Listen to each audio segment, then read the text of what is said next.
Cryotherapy అంటే ఏమిటి? అసలు సమంత, రకుల్ ప్రీత్ సింగ్, ప్రగ్యా జైస్వాల్ లాంటి సెలబ్రిటీస్ అందరూ ఎందుకు ఈ క్రయోథెరపీని ఫాలో అవుతున్నారు? క్రయోథెరపీ అంటే మానవ శరీరాన్ని ఎక్స్ట్రీమ్ కోల్డ్ వాటర్తో ఎక్స్పోజ్ చేయడం. ఇలా చేస్తే నీళ్ళతో స్నానం చేయడం వల్ల చాలా బెనిఫిట్స్ ఉన్నాయంట. రకుల్ ప్రీత్ సింగ్ -15 degreesతో క్రయోథెరపీ ట్రీట్మెంట్ చేయించుకుంది. ఇది 30 seconds నుండి ఇంకా కొన్ని నిమిషాల వరకు ఉంటుంది.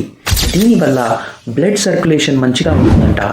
ఇంకా మజిల్ రికవరీ కూడా అవుతుంది. ఒత్తిడి, ఆందోళన మరియు డిప్రెషన్ని దూరం చేస్తుందంట. సివియర్ పెయిన్స్ ఇంకా మైగ్రేన్స్ని కూడా ఇది ఎఫెక్టివ్గా పనిచేస్తుంది. కానీ ఇది చిన్నపిల్లలకి, హై బీపీ పేషెంట్స్కి, హార్ట్ పేషెంట్స్కి, ప్రెగ్నెంట్ ఉమెన్కి ఇది నాట్ రికమెండెడ్. మీలో ఎంతమంది డైలీ చల్లనీటితో స్నానం చేసే అలవాటు ఉందో మాకు కామెంట్స్లో చెప్పండి. ఈ వీడియోలో ఏదైనా ఇన్ఫర్మేషన్ తెలుసుకున్నట్టు అనిపిస్తే ఈ వీడియోని లైక్ చేయండి.